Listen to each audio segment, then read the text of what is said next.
Saudaraku, kelangkaan bahan bakar minyak atau BBM subsidi dan non-subsidi kembali melanda wilayah dataran tinggi Gayo, khususnya di Kabupaten Aceh Tengah dan Benar Meriah.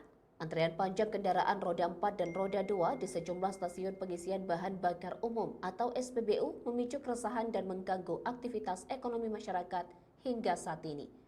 Menyikapi situasi ini, Yayasan Advokasi Rakyat Aceh atau YARA mendesak PT Pertamina untuk segera menambah stok dan memperbaiki sistem distribusi.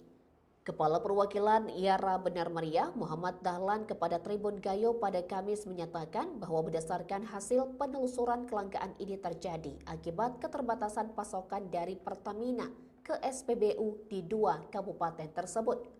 Dalam menyoroti dampak serius kelangkaan BBM terhadap stabilitas ekonomi di wilayah Gayo, keterlambatan distribusi tentu akan menghambat transportasi.